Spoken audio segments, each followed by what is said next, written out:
I mean, honestly, I don't try to collect too much of anything. I'm not too proud of my amiibo collection or anything like that, right, Link? What the heck? I didn't realize these were all right here. Oh, so beautiful.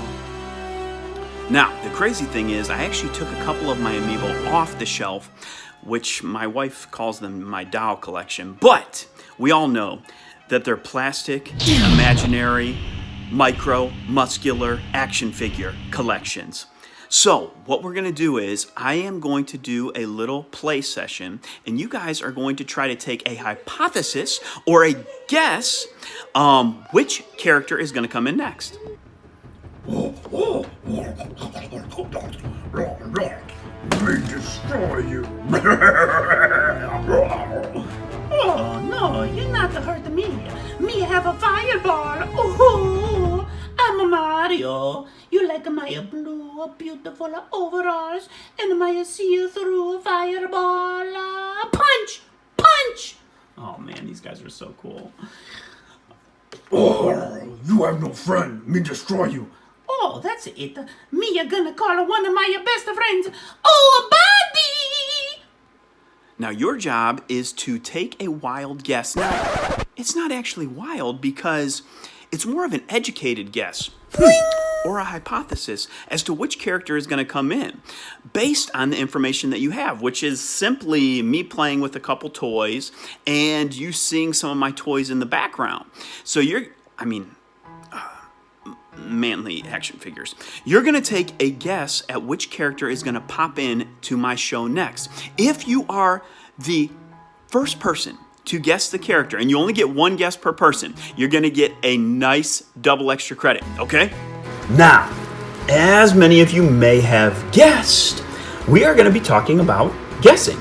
Basically, the skeletal system or the infrastructure of statistics is making a hypothesis about something and then testing that hypothesis. So, we are going to talk about hypothesis testing. When you do this, you are going to have two hypotheses. So, these are very important to remember for the remainder of the class. Hypothesis numero uno is going to look like this. H, a little Sub-Zero, Mortal Kombat reference.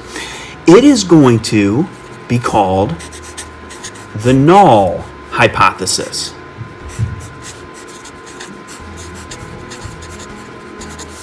So the Null Hypothesis has H and then this little Sub-Zero. And then there is going to be a hypothesis numero dos, which is H sub A. And this is called the alternative hypothesis. So you've got a null hypothesis and an alternative hypothesis. That is how you start out a statistical study. Now, I'm going to give you some very basics about these two hypotheses, and then we're going to move into some more specifics coming up. But the basics go as follows. Let's use a 20-sided die to do this. So I've got a 20-sided die right here. Let's just say if I roll a 20, everybody in class gets an A. Oh, I'm so sorry, guys, I tried. But we all kind of know that the probability or the likelihood of rolling a 20 on a 20-sided die is relatively low. In fact, it should be about 1 out of 20. So, if we're talking about probability, the null hypothesis is what states the obvious. It's the boring, nothing's out of the normal hypothesis. It is kind of like if you have a friend who never gets excited about anything. You're like, oh, did you see that new movie? And they're just like, yeah, it was okay. And you're like, yeah, but did you taste that new burger? Yeah, it was all right. That's the null hypothesis. It doesn't get excited. It is the normal, everything is ordinary hypothesis. So, for example, it would say something like this. The probability, or let's say the proportion of times that you're going to roll a 20 should equal 1 out of 20. You got a 1 out of 20 chance.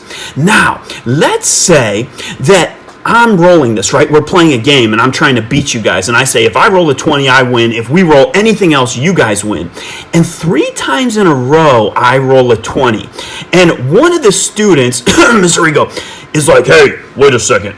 Something's not right here. Because that would seem out of the ordinary, right? So at this point, maybe we would want to run a test on my die to see if it is a fake die. Maybe it's weighted, right?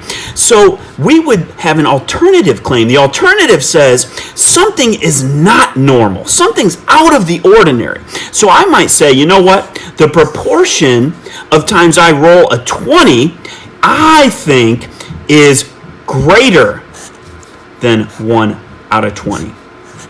Because I just rolled a 23 times in a row. So let me teach you a couple of very important facts about a null and an alternative hypothesis.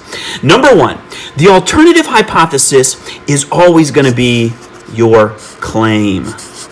So if I'm claiming that this die is weighted and something's wrong, that I have a better than a 1 out of 20 chance of rolling a 20, then that is my alternative. So the alternative is your claim. The null hypothesis is what is normally expected. It is the norm. So you've got your claim and what normally is expected. Now, a couple of very important facts. The alternative and the null always use population parameters. They're not going to use x bar or p hat. They're going to use p and mu because they're always talking about a population. Secondly, the null for our intents and purposes is always going to have an equal sign. It's always going to be set equal to something, whereas the alternative is always going to have an inequality. What I mean by an inequality is one of the follows. It could be greater than, it could be less than, it could be, wait a second, not equal to. So we can say one of these, but when we're doing a hypothesis test, hint, hint, for a worksheet coming up, the null is always going to have an equal sign.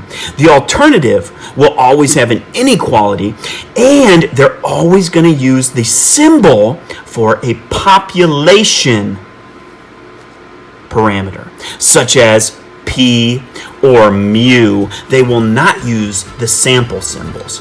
I hope that helps because at the end of the week, we're going to get into some really nice specifics about hypothesis testing.